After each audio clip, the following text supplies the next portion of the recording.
Bismillahirrahmanirrahim. My name is Abu Hadi. Welcome to Migration 313. In our last video, we went over what is the goal of migration. The goal of migration is to go from the place of happiness, to move from the place of unhappiness and dissatisfaction to the place of happiness and satisfaction. And in order to migrate, we must recognize where we are and where we want to go. And now again, we're talking about spiritual migration, not physical migration. But some of the rules are the same. So just as you can migrate physically, you can also migrate spiritually. And just as when you're somewhere, you need to know where you are in order to know where you want to go. Spiritually, you have to know where you are in order to know where you want to go. And how do you know where you are? You know where you are because of what you worship. And we went over this in the last video. In this video, I would like to tell you that we want to go, our goal is to go to the place of light and happiness, of peace and satisfaction. Something that doesn't change or diminish. Something that's holy. If we wanted to be in a spiritual place, for all of us, this is where we would want to be. We don't want to be in doubt. We don't want to be in pain. We don't want to be longing for something. We don't want to be in fear. So how do we know, and we said in the last video, this place or this direction is in the direction of God, of Allah subhanahu wa ta'ala. And I explained in the last video that Allah is Al-Ilah, which is the God, capital T, capital G. And people say God in English with capital G, it basically means the same thing. So I'll be using the words, interchangeably. So how do we know this place exists? How do we know, maybe we're just imagining it. How do we know that we can actually migrate and go somewhere that has these qualities that we're looking for? Well, the first clue is that we're looking for them, and everybody else is looking for them. So that means that there's a possibility that they exist. If we can look for something, it means there's a possibility that it exists. Now, does it actually exist? If we want to know if something actually exists rather than it's just a possibility of it existing, we have to do what we do with everything. We have to look for evidence. For example, if we want to go outside and find, we want to find food for us to eat, we have to know that there is somewhere out there that we can get food and that this place exists in order for us to expend the effort to go get it. The same thing with all the other things we need. So, does God exist? Does this direction that we want to go exist? Unlike physical migration, we can't look it up on Google Maps or find GPS coordinates or whatever. So we're talking about a different reality here. But some of the rules are the same. If you want to know if something exists, you need evidence. You need to find evidence for it. So what is the evidence that God exists? We should try to find evidence for it. When we say Allah or God, what are we talking about? We're talking about a being. So Allah subhanahu wa ta'ala, our God, is not a human being like us. That is actually impossible. We'll explain that in other videos. But Allah subhanahu wa ta'ala, our God, is a being. God has a purpose. God likes things and dislikes things. So we're talking about a being that's all-powerful, that's present everywhere, that creates the universe, and not only creates it, but organizes it for our benefit and the benefit of other living things. Now, what is the evidence that something like this actually exists? Well, if you think about it, the evidence for it is all around us. So if we want to look at God, we can't, we can't look at God directly. We can't see God, but we can look for the results in the creation of this process. And what I'll do now is I want to go from the evidence from the smallest to the biggest. The smallest things that exist to the biggest things that exist. Let's go through them and see if we have this, this presence, this thing, this being that is outside of time, is outside of space, that's organized, that's perfect, that arranges things for our benefit. So the basis of everything that exists, of all matter, is the atom.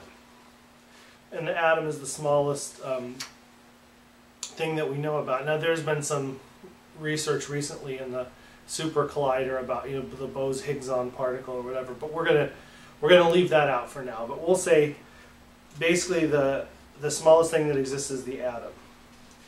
And the basis of the atom, you think, you know, what holds the atom together? What makes it so that the atom can exist?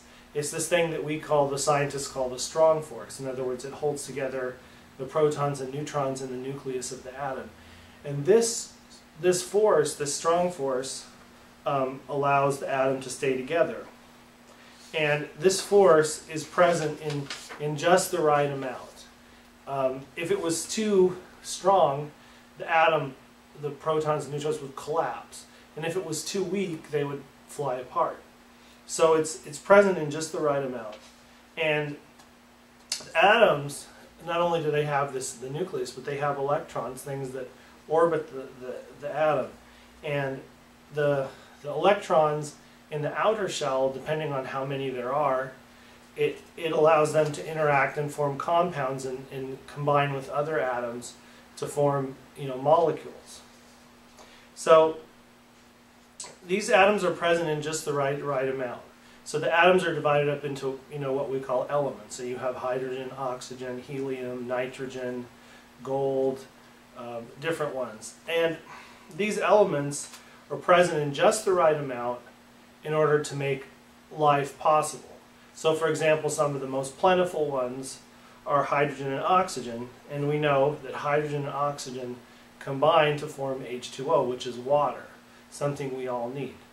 And whereas other elements like gold and uranium and those things are present, but they're present in very, very small amounts.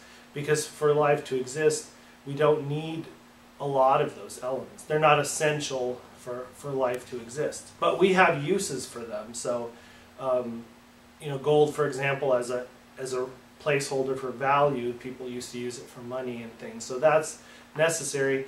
And uranium, you know, to drive nuclear reactors, but if there was too much uranium, you know, the Earth would become radioactive and it would kill off everything. But when you have just a little bit of uranium, it allows us to do things like, you know, make electricity from nuclear power. So they're present in just the right amounts.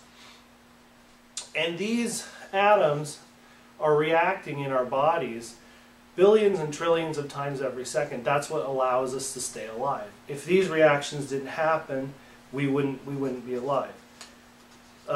Or were any of these reactions to happen incorrectly or in the wrong amounts, we wouldn't survive. So our body, every second, every microsecond, it's converting the food that we ate into glucose. And then it's taking that glucose, which is a simple sugar, through certain reactions in our body. One of them is the ADP-ATP reaction. It's converting those that glucose back into energy that we use, that every cell in our body uses in order to manufacture proteins and do other things that we need to survive. And it gives us the energy that we need to move, think, to work, but it's not greedy. It doesn't convert too much of the food into energy too fast so that we run out, or too slowly so that we can't use it. It does it in just the precise right amount in order for us to survive. Our heart is constantly pumping our blood to all the cells in our body. And it's really amazing. All the cells in our body need oxygen. But how do we get oxygen? We get it through our blood. And our heart is constantly, every second, it's pumping blood to our cells, and then the blood releases oxygen into the cells that they need to survive. Like I said, it releases oxygen in just the right amount, not too little, not too much. It works perfectly every second. Oxygen is delivered according to the needs of each cell, and then the blood, after it's released its oxygen, it returns back to the heart, and then the heart pumps it to the lungs. The lungs give it new oxygen, and then it goes back around into our body. All these things are happening every second, and we don't notice them. We're not conscious of them, and we don't acknowledge them. But at the same time, if they didn't happen, or if any one of those stopped working even for an instant, either we would be dead, or we would be in extreme pain and discomfort. Then let's look at where we came from. All of us started out as a single cell. When the egg and the sperm come together, the sperm fertilizes the egg and it creates a single cell, which starts out, as a zygote. And then when we're in that stage, our cells are dividing billions and trillions of times. And then each time they divide, each individual time they divide the cell, the DNA inside our cell, which this thing has billions and trillions of base pairs of DNA, all that has to divide flawlessly in order to make one cell. And then all these trillions of times is happening trillions and trillions of times. Now, all this is happening, like I said, we're not aware of it, we're not conscious of it. It happens. And all of us are as a single cell that divides. And from this single cell, we get our heart, we get our liver, we get our intestines, we get our lungs, we get our brain. We get everything from this cell. And it happens, like I said, perfectly. And it also gives us our ears and our eyes. And how is it that we don't use those ears and use those eyes and use that brain to recognize that all of this is not random? It's happening every second, over time, over space. Not just to us, this happened before we were born, and this will happen after we die. To every generation. It transcends time, it transcends space. There's a force that is organizing it and allowing it to run efficiently. These cells are a red blood cell or this cell. It doesn't have its own mind. It doesn't have its own ability to make these things happen. These cells are ordered to do this, and they follow that order.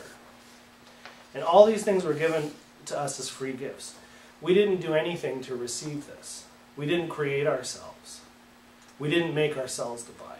We don't consciously, pump blood to all of our cells through our heart. We don't consciously send signals. We initiate the signal if we want to move our hand. We initiate that signal from our hand to our brain. But that signal goes around our body, and we don't manage it. It's the Creator that manages it. We only realize these gifts once a single one out of the billions and trillions of gifts that we have are taken away. So if one of those gifts doesn't work exactly perfectly, for example, our body temperature goes up slightly, a few degrees, we have a fever. And then when we have a fever, we feel really uncomfortable and in pain. That's one of the billions and billions of gifts, and it doesn't destroy us. It only stops working perfectly for a certain amount of time in order for us to realize that what kind of gifts that we're given and to be thankful, for those gifts.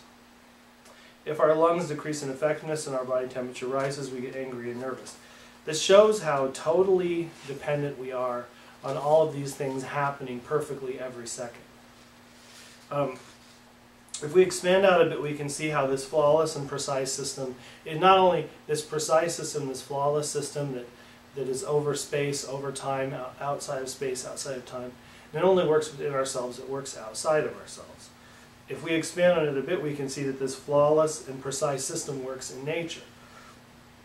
We need oxygen to survive, like I said before. So our lungs, they take in oxygen and they breathe out carbon dioxide. And then also the other beings that we share this earth with, the plants, they need carbon dioxide. So when we breathe out carbon dioxide, they breathe it in, the plants, and then they breathe out oxygen. So for us, for our benefit. So now we can think about if this process were to happen in reverse. Say, for example, the plants also needed oxygen just like us, and they breathed out carbon dioxide. So instead of releasing oxygen, they released carbon dioxide. Guess what would happen? The oxygen would run out. And then us and the plants would both die. And that's just one of the many billions of things that if it just wasn't exactly right, we wouldn't exist. So we constantly need fresh water in order to survive. We can't drink salt water. But yet, you know, 2/3 of the world is oceans, and 2/3 of the water on Earth is salty. So how do we get fresh water? The fresh water evaporates mostly from the oceans, but also from the rivers, and it goes up and it condenses into clouds. And the clouds, when it goes up, the clouds purify the water, and the water comes down as pure water, as rain for us to use. Water, which is heavier than air, is transported all over the world in air, in clouds. And it's fresh water that comes down. If it was salty, like I said, we would be gone. But that's just one little change, and we wouldn't exist. Now let's expand our vision further to look at the force of gravity. The same force that holds us and everything else on Earth. See, the Earth is spinning. So naturally, if you think about it, if something is spinning and you're on the surface of it, you're going to fly off it. But because there's gravity, gravity holds us on the Earth. Were the force of gravity to stop for even 1/1,000,000th of a second, everything on Earth would fly into space. The same force is also responsible for many other things that are useful for us. So the same force that holds us on Earth also keeps the water flowing from the high places to the low places to the sea, which is at sea level. When the water goes into the sea, it's recycled and remanufactured into clouds, like I said, and then it comes back down as rain so we can use it. And it's gravity that makes the rivers flow down to the sea. It's also responsible for the tides, which circulate the water in the oceans. Gravity is responsible for keeping the Earth at a precise distance from the sun. So we orbit around the sun, you know. And if this orbit, if the trajectory of this orbit was slightly closer or slightly further away, it wouldn't work. If it was slightly closer, the Earth would burn up and everything would die. If it was slightly further away, everything would freeze and there would be no life. And so now I'm asking you to think about all of these things, to think about what happens inside your body, to think about what happens on Earth, to think about what happens between the Earth and the sun, and how all of these systems, they work together, and how all of these systems work precisely, and how all of these systems don't control themselves, but they're controlled by something else outside of it. How all these systems work precisely, constantly, over space, over time. And then think about it. And is this just random? Is this the result of chance? Is it possible that all of these things could exist without something outside of them controlling them and holding them and making sure that they all work the way they're supposed to work? If you walk down the street and you see a wall built on the side of the road that's straight up and down, that has bricks, the bricks are a uniform shape, would any rational person say, oh, these bricks just flew from here and there and everywhere and just became a wall and it's straight and they're all the same size? No rational person would say that. You would say, no, this wall was designed and built by some intelligence that's outside of this wall, that knows how to make it straight, that knows how to make the bricks of a precise size, and knows how these things work together. You would say there's a designer who got the material and who shaped it in the proper form. So what about the intricate systems of the Earth and all the things that work together perfectly without any flaws? And I want you to think about that. Now, what some people will say, and the counter-argument is, well, you know, we know that those things work, but it's a result of evolution, of an evolutionary process. That over time, these things came together, and that eventually it created a stable system that's now stable. But there's a couple of big, huge, gigantic flaws with that argument that nobody who says that has ever been able to answer. The first thing is the fundamental forces that govern the interaction of all matter in the universe, which is the strong force, like I said, that holds together the nucleus of the atom. The weak force, which controls the electrons orbiting around the nucleus of the atom. Gravity, which we talked about before, and electromagnetism. You know, we talked about the magnetic fields and electricity. These four fundamental forces came about less than 1 second after the Big Bang, right? So where's the evolution? Did they all evolve in a second or less than a second? They said, you know, evolution takes millions and billions of years. So how did that happen? The other thing is if you go back to the Big Bang, which, by the way, the scientists have studied this and they've proven this, that everything in the universe was once a very small spot, maybe less than the size of, you know, of extremely small size, less than the head of a pin, and that this very small, whatever it was, thing exploded and created the whole entire universe. So where did that thing come from? There's no evolution there. The third part of this is that the third objection I would say I have to this theory is that we know that randomness does not create order. So if you take, you know, there's the other argument that if you take a monkey who's, you know, somebody who doesn't know any languages that we know of, any human languages, and you give them all the letters of the preamble of the Constitution, and you just have them throw them randomly, would they ever spell out the preamble to the Constitution? No, never. If you give them a billion years. And even if they did spell it out, happen to spell it out one time, they wouldn't even know what it is, so they would just keep throwing it. So randomness does not create order. Non-intelligence does not create intelligence. There's no example of that happening. And the other thing is, we don't know of any case where, you know, you can have something designed without a designer.